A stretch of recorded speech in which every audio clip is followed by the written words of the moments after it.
While standing, I will pray. Almighty God, who in your discernment has bestowed in us the leadership and the welfare of the counties, we seek your divine guidance as we deliberate on all matters before us.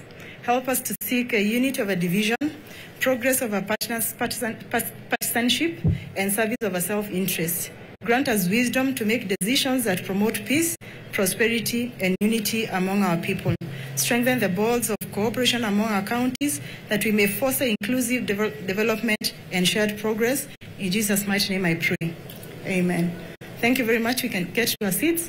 And before I usher in the facilitator of this session, allow me first to recognize all the people that are present, starting with the Ambassador, the Chair of the Council of Governors, the CS Ministry of Health, the governors are present, the PSs from the Ministry of Health, the two of them, our own PS that was an employee of the Council of Governors, PSA Ombam, Trade, all our partners that are present, IGRTC, the Fourth Estate, the Deputy Governors, the county officials, we have CECs for finance, urban, and so many of them. And ladies and gentlemen, allow me now with a lot of humility, because we are just 1 hour, we are reading the State of Devolution Address. That is a signature event that counties do every year so that you can be able to take stock of where we've been for the year, and of course getting to understand the milestones and the gains that we've achieved for the last 1 year. You will agree, after the State of Devolution is read, that we've made considerable progress in the last 13 years, and would want to appreciate each and every partner that has worked with us this journey to make the content and the premises of devolution a success. Thank you very much, and allow me now usher in the whip of the Council of Governors, His Excellency Governor Stephen Sang, to proceed with the program. Thank you, Excellency. Thank you very much, our CEO. Good afternoon, everyone. Our apologies that we are starting late, but since we have to manage time so that we have our chair read the State of the Devolution Address in good time for the live coverage. So welcome, everyone. We will just have about 2 or 3 remarks before we allow the chair to read his to address us on the State of Devolution Address. And we'll start with remarks on behalf of development partners. Mr. Sebastian Groth, but being represented by the Deputy Head of Mission from Japan Embassy, Karibu Sana. Alexander, Karibu, Your Excellency.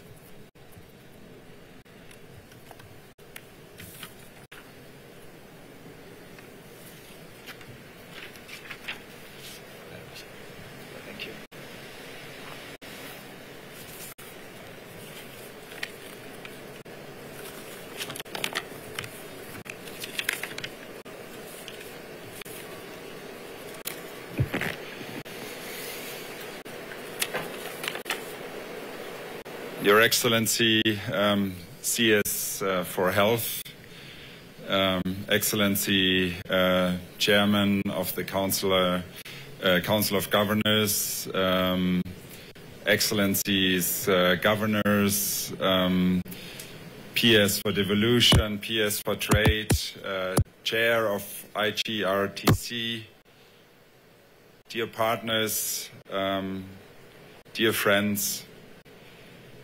It gives me great pleasure to join you today at this year's annual State of Devolution Address. I thank you sincerely for the invitation to this important forum and for the opportunity to engage with you, the champions on Kenya's devolved system of governance. Your Excellencies, over the past decade, devolution has profoundly reshaped governance in Kenya. It has brought government closer to the people. It has created space for citizen engagement, enabled counties to respond more directly to local needs, and contributed to reducing historical inequalities. From healthcare to infrastructure and agriculture, the impact of devolution is visible and tangible. Let me commend you the county governors and your teams for the leadership you have demonstrated in driving this transformation.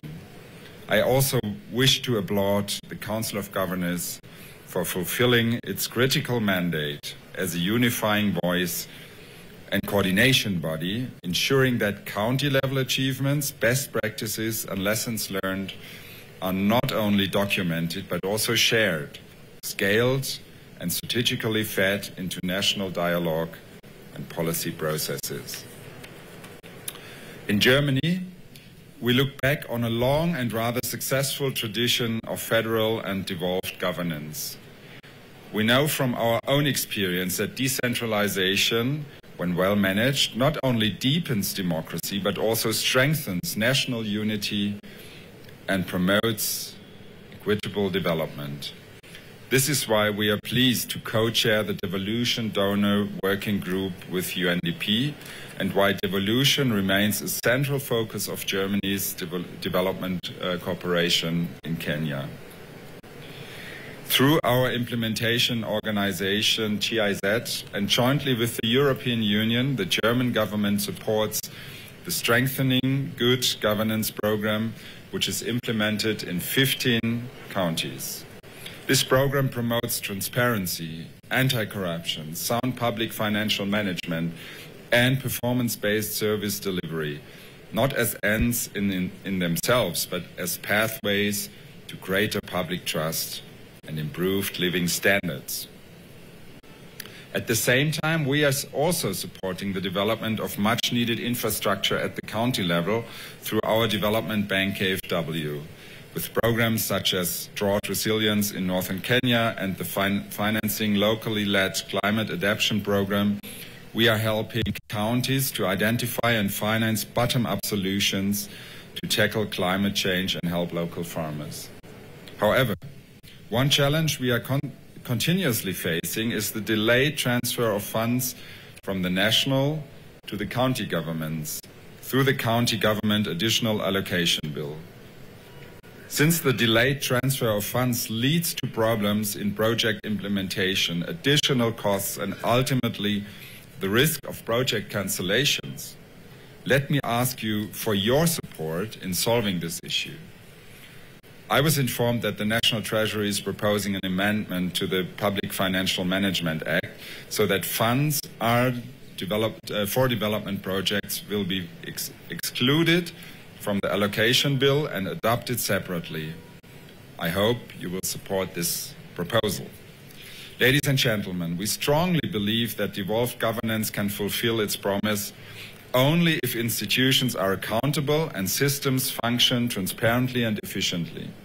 However, while devolution has delivered important gains in it is not a guarantee in itself. Without effective performance management, service delivery may falter. Without robust financial oversight, resources may not reach where they are most needed. Without citizen participation and trust, democratic legitimacy may erode.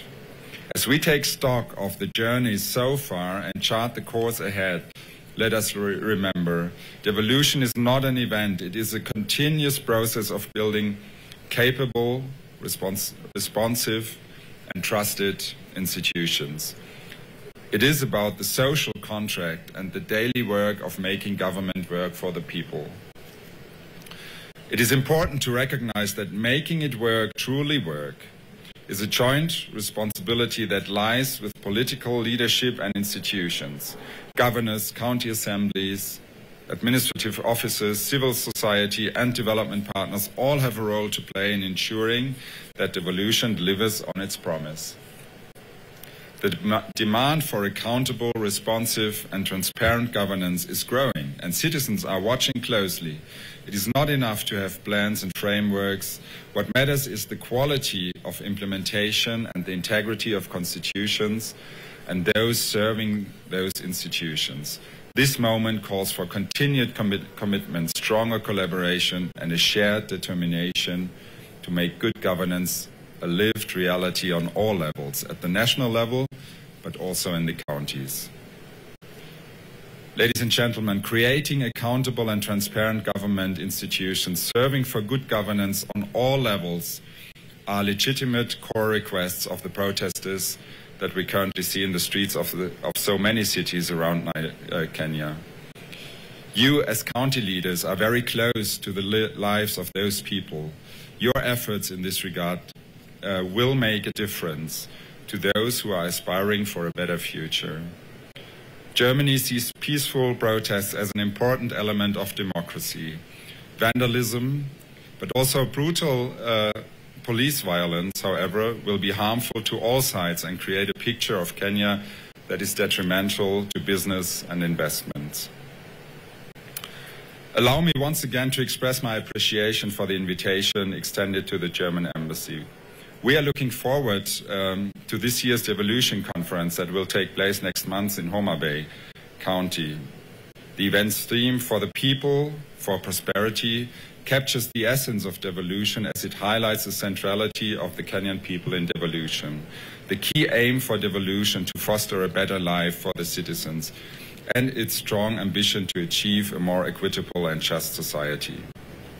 We are honored to walk this path with you and will continue to support you in implementing Kenya's vision of strong, accountable and citizen-centered devolution. Asanteni sana.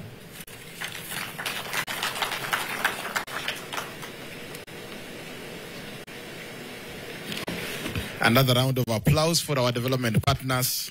You have been very supportive to the work in our counties. I now want to give 2 minutes to the Principal Secretary in charge of State Department of Devolution, Mr. Michael Lenasalon, to come and make his remarks. Karibu sana. And this is his first time. Karibu sana. Thank you, Your Excellency. I had a long speech, but I was told I don't have time, so I will summarize. The Chair, Council of Governors, Governor FCA Ahmed Abdullahi, Governors present, Cabinet Secretaries, Deputy Ambassador Germany to Kenya, Alexander Fiali, Principal Secretaries present, the Chief Executive Officer, Council of Governors, Mary Mwiti, Senior Chief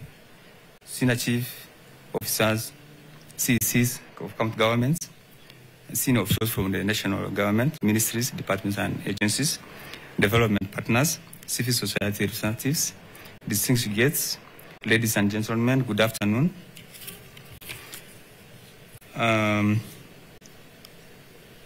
It is my honor to stand before you today as we reflect on our collective journey in advancing devolution, the most transformative promise of our Constitution. Over the past year, we have witnessed counties rise as engines of opportunity, inclusion, and service delivery. On our progress that we have made, the counties have been on the forefront. Counties now manage over most of our critical services, from healthcare to agriculture, bringing government closer to the people. They have also catalyzed economic growth. Initiatives like that we are undertaking, like the county aggregated industrial parks, unlocking value chains, creating jobs, and empowering local economies. And as we even complete them and pilot most of them, we hope to progress. On accountability that we have gained so far, we have integrated performance management systems within our county governments, driving transparency in resource use. Rollout of government human resource integrated system, payroll audits, and HR audit skills have increasingly improved the performance of our county governments. The steadfast support given by national government, for example, the strengthening of capacity through the Kenya Devolution Support Program 2, we have trained 5,000 county staff in fiscal management, OSR optimization, and climate resilience planning. Bridging funding gaps, the national government have supported the county governments. We celebrate a major milestone with the enactment of the Division of Revenue Bill 2025, which allocates for 15 billion to county government this year, this financial year. This allocation substantially exceeds the 15% constitutional minimum, demonstrating our dedication to empowering counties financially. In addition, the National Treasury has disbursed for 80 billion in equitable share during the financial year 2024-2025, along with the conditional grants targeting key sectors such as roads, health, and agriculture. Equally, Excellencies, we also have our shared responsibilities, and as we celebrate progress, we must also address our challenges that we have and responsibilities that we should work on them together. One of them is the on-source revenue collection. We remain below potential, Your Excellencies. Let's leverage digitization and fair evaluation models to close the gap. Pending bills, Kenya shillings 89 billion owed to suppliers, stifles local economies. We urge counties to clear this to restore market confidence. We have also anchored development in sustainability, water harvesting, green energy, and food security plans for climate shocks. On our challenges, as we move ahead, the national government commits to accelerate transfers. For example, we shall enhance the IFMI system so that we reduce the exchequer release times. We shall deepen technical support, scale up KDSP performance grants for counties meeting governance targets through the KDSP Level 1. We shall also champion mainstreaming of gender, youth, and disability across all county programs. In closing, devolution is not a transfer of power, it's a covenant of trust between the national government, counties, and the people we serve. As His Excellency, the Deputy President, often reminds us, when counties thrive, Kenya thrives. Let us move forward with courage, accountability, and unwavering solidarity. The future of devolution is bright, and it is local. Thank you, God bless you, and God bless Kenya. Thank you.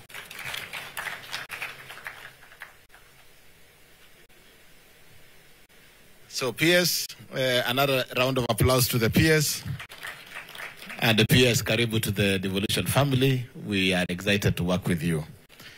And now I want to invite Waziri Aden Duale, the man at the helm of the huge transformation in health. We are excited, and he's the man behind the reason why we came a little bit late. Part of what we were discussing with his ministry. Karibu sana Waziri. Your Excellency, the Chairman of the Council of Governors, Your Excellency, the Vice Chair, Excellencies, Governors, the CEO of the Secretariat, my many colleagues, governors, led by the Governor of Kisumu, who signed my first nomination certificate as a Member of Parliament in 2007. So when I see him, I have a lot of respect for, and many other people. I think I am here just here to join. It's a very important occasion, the State of the Nation's address on devolution. Devolution is an imperative. Devolution is not a choice. It's a constitutional imperative. It's a chapter in our constitution. Devolution has worked. It has its challenges, like many other. And speaking from health, for me to deliver as a Minister for Health on the universal health care, the Taifa Care, where over 25 million Kenyans have registered on our Social Health Authority portal, I need the leadership of the devolved units, the governors led by their chair, the Secretariat. And I want to say that on behalf of the President, this administration, we are there to make sure that at both levels, our independent commissions, we all work for the people of Kenya, and devolution must work. And with health, it's working. This morning we had a very good meeting, and I want to ask all other colleagues of mine who have functions that relates them with the counties. You have no choice. There are no silos.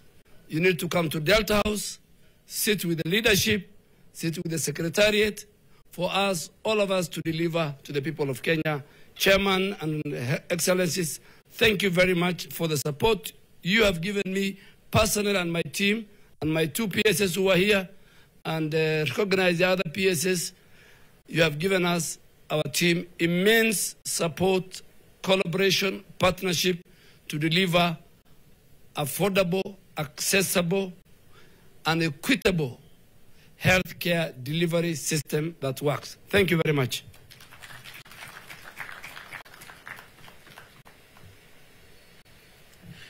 Waziri Duale, it is too early to make an assessment and a judgment on how you are doing it, but whatever it is that you are doing, whichever way you are doing it, keep doing. I think it is working. It's now my opportunity to invite our Vice Chair, Daktari Mwalimu Mutai Kaiga, to come and make his remarks, and in turn invite the Chair, the man from the mountain. Karibu sana. Thank you very much, our whip. The chairperson of the COG FCPA, Ahmed Abdullahi, I'm excited when I see you, and this should be a message that the COG believes that one day someone from Northeastern will be a president in this country. Honorable C.S. Duale, Excellency Governors and Deputy Governors, County and National Government Representatives, Development Partners, distinguished guests, ladies and gentlemen. It is indeed an honor for me to be here today as we celebrate 12 years of devolution. The State of Devolution Address is indeed a significant event in the devolution calendar. This year it comes at a time when our country is in a deep reflective mood, when we are called to remind ourselves about the democratic tenets that form the foundation of our Constitution. If we can, for 1 minute, have our minds revisit Article 174 of the Constitution, we will appreciate that the architects of the devolved system of governance were desirous that public goods, healthcare, housing, education, water roads, and others are available to all Kenyans of all ages and all tribes. For 50 years, we implemented a system that propagated political and socio-economic marginalization and isolation, leaving many sections of the Kenyan population disgruntled and neglected. Devolution is envisaged as a cure for this. And when its objectives are zealously implemented, we will witness remarkable transformation in our communities. Therefore, as my able chair reads as the SODA for the financial year 2024-25, I hope that you will listen keenly, and at the end of the address, individually and corporately, we shall recommit ourselves to the promises of devolution as enshrined in the Constitution. The report we are about to give will be marked by county achievements documented in the last 1 year. Nevertheless, these successes have not come without their share of challenges. Delayed disbursements, policy and legal clawbacks, inadequate capacity in some devolved sectors, governance inefficacies are some of the teething problems that face devolution. But let it be known that we are not perennial complainers. We are only devotees of devolution. We are true believers of devolution, and we plead with many to join us. And however, despite the challenges, we are not dismayed. We are not burying our heads in the sand. We as county leaders, we are taking bold steps to correct the mistakes and steer the devolution ship steadily. Flowing from the above, it is important that I remind all of us here today, and as the chair of Devolution DEVCON 2025, the conference which will be held in the County of Endless Potential, that is Homa Bay, from the 12th to the 15th August, as we seek to have a candidate discourse on the place of devolution in the realization of equity, inclusion, and social justice. Ladies and gentlemen, I invite all of us to join the devolution family in that conference. It's going to be a wonderful conference, and I plead that you all come. Having said that, ladies and gentlemen, kindly join me as I welcome, on behalf of the COG, our able chair, FCPA, Ahmed Abdullahi, the governor of Wajir, and an able chairman to come and address us. Welcome, my chair.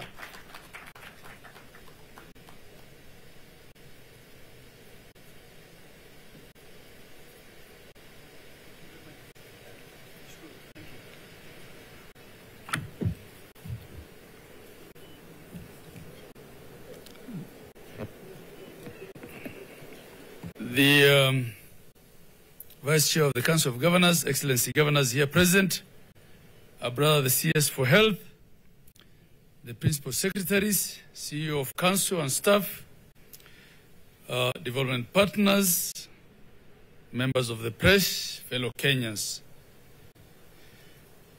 Good afternoon. On behalf of the Council of Governors, I am pleased to deliver the 11th State of Devolution Address. We abbreviate it as SODA. As the county governments steer through their 12th year, the COG recognizes the importance of retracing our steps back to the painful and spirited journey that birthed the current constitution. The Bill of Rights and devolved governments remain the two most significant chapters in our constitution. The State of Devolution Address comes 1 month before we convene in Homa Bay County for the Devolution Conference 2025. The conference theme, for the people, for posterity, for the people, for prosperity, rather, devolution as a catalyst for equity, inclusion, and social justice. Couldn't have come at a more relevant time in our country. I make this address while fully acknowledging the voices of Kenyans, calling upon the governments at the national and the county level to step up and deliver on the promise of our Constitution. Before I delve into the address, on behalf of my colleagues, it's with profound humility that I recognize all Kenyans who have lost their lives through the recent protests. To the bereaved families, poleni sana, and by the sacrifices of your loved ones not be in vain. We also sympathize with all the innocent Kenyans who lost their lifetime investments through the arson and violence that accompanied the protests. Whilst appreciating that peaceful protests are a constitutional right, we condemn the violence and robbery by goons taking advantage of the protests.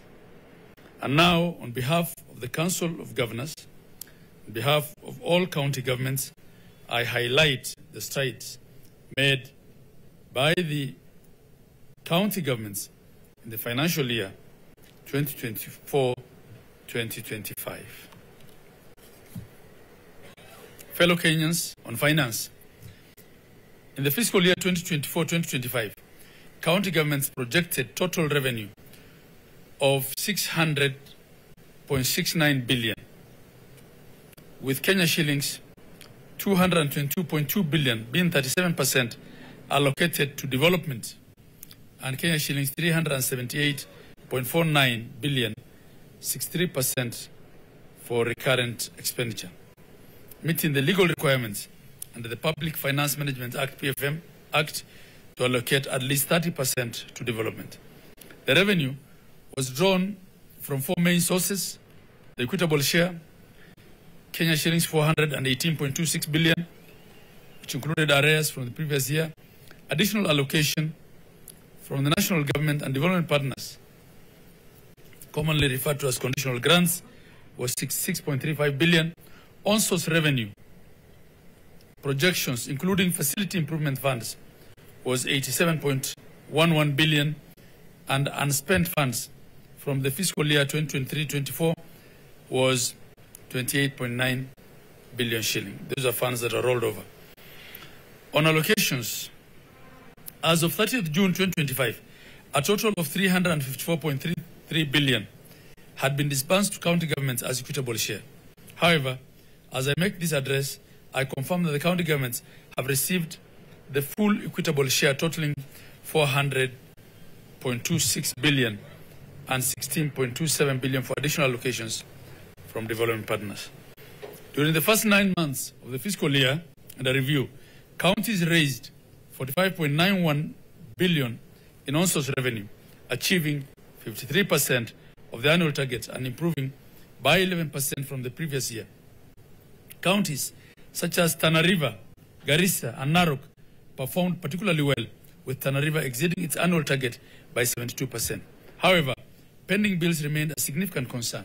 By 31st of March 2025, total pending bills stood at 172.51 billion, with Nairobi County alone accounting for 115.69, which is 70% of all pending bills. The persistence of pending bills was mainly attributed to delays in the disbursement of funds by the National Treasury. In the health sector, there are about 226,434 healthcare workers across both public and private sector, with 66, which is 149,447, serving in public facilities. Key cadres include 34,220 nurses, 4,651 medical officers, 7,877 clinical officers, 4,686 lab technicians, technologists, and 1,942 nutritionists. Additionally, 681 doctors from 41 counties are currently in postgraduate training to increase specialist capacity. At the community level, 107,831 community health workers, CHPs, support preventive and promotive healthcare. To support universal health coverage, UHC sustainability, the Council of Governors is advocating for Kenya shillings 7.8 billion in annual funding from the Ministry of Health to transition 8,287 UHC staff to county payrolls under the Salaries and Remuneration Commission approved terms. Over the past 8 months, 24.4 million Kenyans have been registered under the Social Health Insurance Authority, SHA, giving them access to free services at primary healthcare, PHC facilities. At the close of 2024, 9,365 public health facilities, which is 78%, had been empaneled. 594 more than under the National Health Insurance Fund. Public health facilities have received 12.7 billion out of the 35.66 billion disbursed under SHA, with the rest going to private, which is 48.8% and 15.6% for faith-based providers. Under the PHC fund, Kenya shillings 5.9 billion has been paid out, with 54% going to public health facilities. Despite improvements in fund disbursements, some PHC facilities are yet to receive payments despite submitting claims. Additionally, 1,544 licensed facilities still lack tablets needed for processing claims, prompting a call for the Ministry of Health to fast-track their distribution. The Facility Improvement Fund, FIF framework, has strengthened autonomy in public health facilities, enabling them to plan and manage their resources more effectively. Public facilities generated Kenya shillings 16.9 billion in revenue, reaching 91.3% of annual targets due to the strengthening of FIF framework.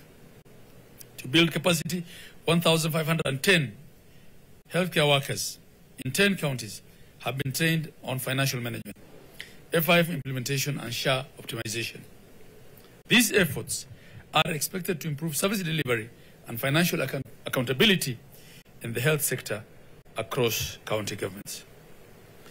During the recent period, the number of primary care networks, PCNs, have increased by 24%, from 151 to 227, with counties that operationalized them recording notable improvements in health indicators.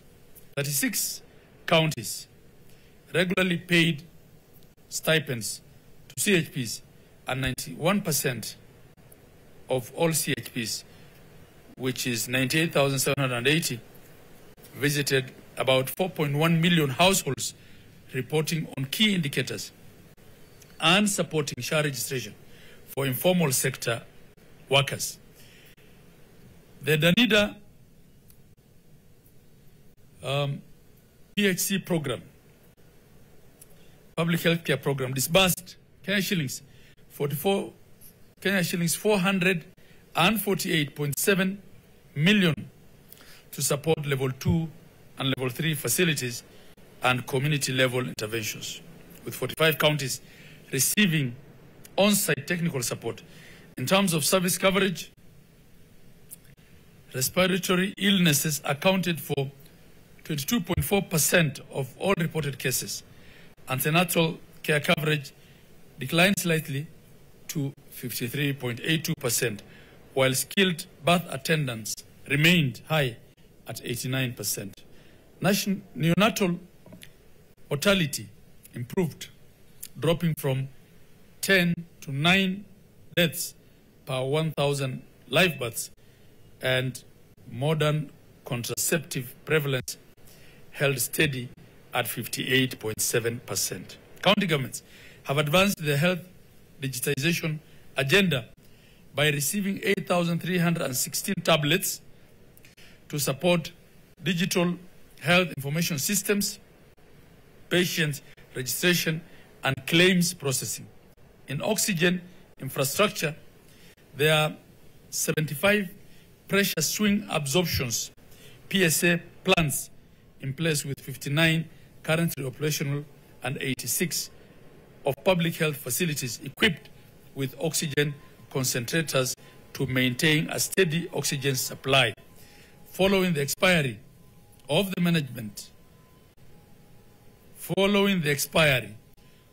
Managed Equipment Service, the MES contract, the Ministry of Health and the COG launched the National Medical Equipment Support Project, the NESP. This initiative uses a fee-for-service model to deliver specialized medical services across all counties. So far, 541 facilities have been assessed for equipment placement. 28 counties have started offering services, and 29,669 services have been rendered under the NESP program. Despite these strides, service delivery has faced challenges due to delays in exchequer releases and shifts in donor funding. These disruptions have affected the stability of healthcare information systems, the management of essential health personnel, and the availability of critical commodities and vaccines. To sustain progress towards UHC, it is essential for the national government to release health funds in a timely manner, settle outstanding NHIF debts, and continue to invest in strengthening all aspects of the health system. Dear Kenyans, in the agricultural sector, in 2024, the agricultural sector remained central to the country's economy, contributing significantly to food security, income generation, and employment. The sector's gross value added, GVA, increased by 4.4% to Kenya shillings 1.71 trillion, though this was a slowdown compared to the previous year, where there was a 7.1% growth. Despite this lower pace, agriculture remained resilient and continued to be a major source of employment, creating over 308,000 new jobs, 14.1% being in the private sector, and 90% of those jobs are in the informal economy.